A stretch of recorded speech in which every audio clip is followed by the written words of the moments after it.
ज्ञान की बात यहाँ एक छोटी सी है, वो आप देख लो। क्या है ये देखो, मल्टीप्लाई भी लिख सकते हो, इससे डॉट लगाओगे तो भी वो मल्टीप्लाई होता है। ये इतना सीखना था यहाँ। आगे देखो इसमें क्या है, माइनस एक प्लस का एक माइनस का मल्टीप्लाई के लिए, तो मैंने पहले से ही बोला है मल्टीप्लाई के लिए तात्समिक अवयव एक होता है, प्रत्येक अवयव का स्वयं का प्रतिलोम है। हाँ जी है, कौन सा, देखो एक भी है, उसका प्रतिलोम माइनस एक भी है, दोनों के दोनों अवयव इसमें है। अगली लाइन क्या है, जहां ओमेगा इकाई का घनमूल है जी, कोई बात नहीं है, अपने पास क्या है वन ओमेगा, और ओमेगा की स्केयर होता है, एक ध्यान में रखना, वन प्लस ओमेगा की स्केयर क्या होता है, जीरो होता है। ये इसी कंडीशन से बोल रहा है। फाइनाइट अबेली ग्रुप है, ये याद रखना हमेशा ही। कौन सा, वन ओमेगा, ओमेगा स्केयर का यदि आप क्रॉस ले रहे हो तो फाइनाइट अबेली होगा। अबेली का मतलब हो गया उसमें G1, G2, G3 और G4 चारों के चारों नियम पालन करेगा। एक और रह गया, कौन है, ये सारे आगे क्वेश्चन में भी आएंगे, ध्यान रखना, जरूरी नहीं है मैंने यहाँ बड़ी बड़ी लाइनें बता दिया, आगे क्वेश्चन भी बुक के अंदर है, अच्छे क्वेश्चन है इन पे बने हुए। उन क्वेश्चनों में भी आपको मैं प्रूफ करके भी बताऊंगा कि कौन सा कहाँ है। यहाँ आपने यदि स्टार्टिंग में ही रुक गए तो आप बोर हो जाओगे, एक बार लाइनें पढ़ लो बड़ी बड़ी। तीसरा जो क्वेश्चन है वो एग्जाम्पल नंबर 3 जो दे रखा है, वो क्या कह रहा है आपका, ये कह रहा है कि आर जो जीरो और मल्टीप्लाई के अंदर वन जो है आपका तात्समिक है, प्रत्येक ए बिलोंग्स टू आर जीरो का इनवर्स या प्रतिलोम भी वन अपॉन में ए होता है। इसका मतलब है वो अबेलियर आर जीरो की वजह से, आर जीरो क्रॉस में इनफाइनाइट अवयव होते हैं, ये यहाँ लिखा हुआ है, ये देख लो इनफाइनाइट। तो ये कौन सा ग्रुप हो गया, इनफाइनाइट अबेली। अबेली होने का मतलब है ये G1, G2 जी का, G3 का और G4 चारों के चारों नियम पालन करता है। कौन, आर जीरो क्रॉस, आर में जीरो और क्रॉस, ठीक है, मतलब मल्टीप्लाई। इससे ऊपर वाले की लाइन क्या थी, वन प्लस ओमेगा, ओमेगा की स्क्वायर किसके लिए, क्रॉस के लिए, और वो भी क्या है, चारों के चारों नियमों का पालन करता है। इसमें गिने जा सकते हैं इसलिए फाइनाइट, और इसमें गिने नहीं जा सकते इसलिए ये इनफाइनाइट वाला हो गया।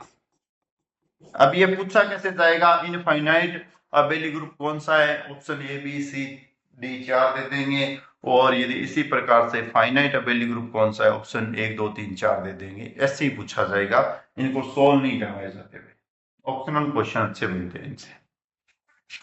आगे क्या दे रखा है, परिभाषा द्विआधारी सक्रियता के लिए, एक अरिक्त समुच्चय एस में सभी एकांकी आच्छादक प्रतिचित्रों का समुच्चय उसके संयुक्त में अंतर्गत ग्रुप होता है। यदि आपके पास कोई भी एक एफ में और जी में अवयव है, दोनों क्या है आपके एकांकी आच्छादक हो जाए, एकांकी आच्छादक हो जाए, और एकांकी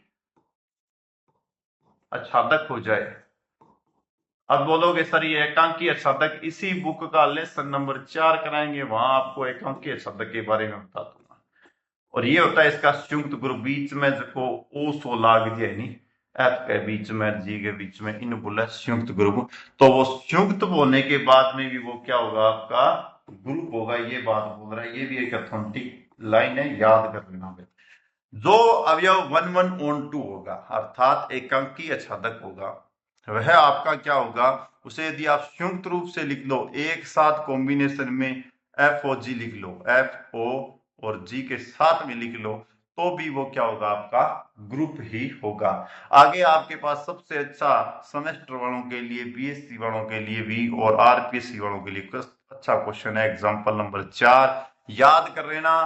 क्लाई ग्रुप क्या होता है, क्लाई ग्रुप में 4 अवयव होते हैं, कितने, ई ए बी और सी। यहां भी ई ए बी सी, ई से जैसे ही करोगे, ई का ई से ई का ए से ई बी सी, ए से करोगे ए का ए से कांस्टेंट मतलब कि तात्समिक अवयव ई, ए बी का आगे वाला अवयव सी, ए सी का आगे वाला बच गया कौन, बी, ठीक है।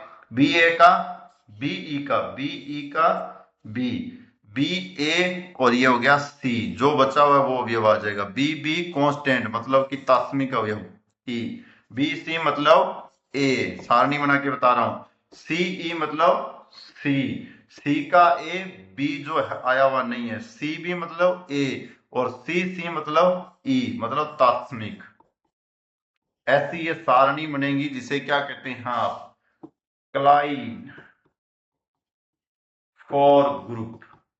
ये परिभाषा पूछी जाती है अभी, क्लाइन फॉर ग्रुप की सारणी बताओ, या क्लाइन फॉर ग्रुप से कुछ भी पूछा जा सकता है। सारणी कैसे बनेगी, उसमें अवयव कौन कौन से होते हैं, तो ई ए बी सी, इसमें 4 अवयव होते हैं। ई ए बी, ई इसमें तात्मिक अवयव होता है, ए बी सी एक दूसरे पे डिपेंड होके, जैसे ए बी आया तो सी आ जाएगा, ए सी आया तो बी आ जाएगा। प्रत्येक अवयव स्वयं का प्रतिलोम होता है। ये कहानी आपको समझ में आ गई होगी, देख लो।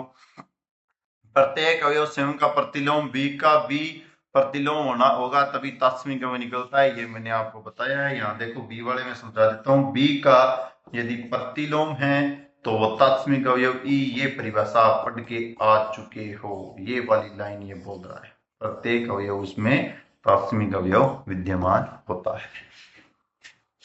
अगली लाइन पे चलो, क्या कह रहा है, अरे एग्जाम्पल नंबर 1 आ गया, मतलब कि बेसिक बातें कंप्लीट। क्या दे रहा है, 1 - 1 आयोटा माइनस आयोटा की सारणी बनाओ। आयोटा बराबर क्या दे रखा है, √-1 दे रखा है। सारणी बना ही देता हूं मैं, यहां बनी हुई तो है आपके पास, लेकिन मैं मेरे तरीके से बना के आपको बताता हूं, साथ में क्लियर भी हो जाएगा। ये 1, ये 2, 3, 4, यहां किसमें, मल्टीप्लाई में, 1 - 1 आयोटा माइनस का, यहां भी 1 2 3 4, ठीक है। 1 - 1 आयोटा माइनस का, एक का करोगे तो सेम टू सेम अवयव आएंगे। ये लो, जैसे हैं वैसे के वैसे अवयव आएंगे, मतलब कि पहली कंडीशन पूरी होगी। कौन सी, द्विआधारी सक्रियता क्या होती है आपको यहाँ साथ के साथ कंडीशन बता देता हूँ। ए बिलोंग्स टू जी है तो बी बिलोंग्स टू जी, तो उन दोनों का भाई साहब का भी जी में रिलेशन होना चाहिए। ये कंडीशन ये बोल रहा है। दूसरा, जैसे -1 है तो 1 - 1 माइनस का 1, -1 क्या हो जाएगा आपका, प्लस का 1, ये प्लस का 1 है। -1 और आयोटा माइनस का आयोटा, माइनस माइनस आयोटा आपका प्लस का आयोटा, मतलब कि ये मल्टीप्लाई हो गया, आंसर दे रहे हैं वैसे के वैसे ही अवयव उसमें वापिस प्राप्त हो रहे हैं। मतलब कि यदि आप इसे किसी नियम से करोगे, सहचार्यता का कोई भी नियम लगाओगे तो वो का वो अवयव आपका प्राप्त हो रहा है।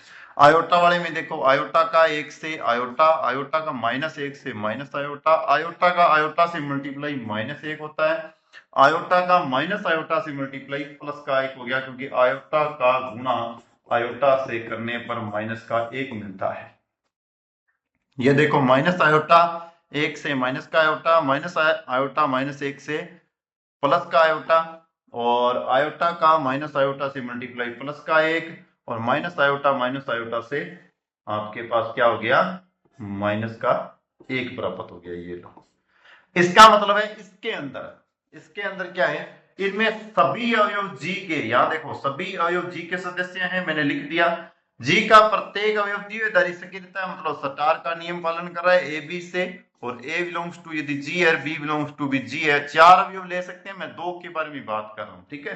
तो सक्रियता का तात्क्षणिक अवयव 1 है, आइडेंटिटी 1 है, ध्यान से देख लो आप, 1 आ रही है प्रत्येक में। जैसे ही क्या कर रही हो आप, आयोटा का आयोटा से मल्टीप्लाई कर रही हो, तो आपके पास माइनस आयोटा मतलब 1 तात्क्षणिक अवयव प्राप्त हो रहा है। तीसरी लाइन क्या कर रहा है, 1 - 1 आयोटा -1 प्रतिलोम क्रम से 1 - 1 माइनस आयोटा 1 है। देख लो आप, इनवर्स अवयव आपको अपने आप सारणी में दिख रहे हैं, कुछ करने की जरूरत ही नहीं है। तो इसका मतलब है संख्याओं का गुणन सक्रियता के लिए सहचार्यता भी है, क्रम विनिमयता भी है, और जो सहचार्यता भी है, क्रम विनिमयता ही है, तो वो आपका क्या कहलाता है, ग्रुप कहलाता है क्या, या नहीं कहलाता, वो एक अबेली ग्रुप कहलाता है। इसका मतलब है कौन सी कंडीशन, G1 G2 G3 और G4 चारों की चारों पालन कर रहा है, तो वो आपका एक अबेली ग्रुप होगा। अबेली ग्रुप हमेशा ही क्रम विनिमयता नियम का पालन करता है। ऐसे का ऐसी सारणी बनानी है, नीचे ये 4 लाइनें लिखनी है।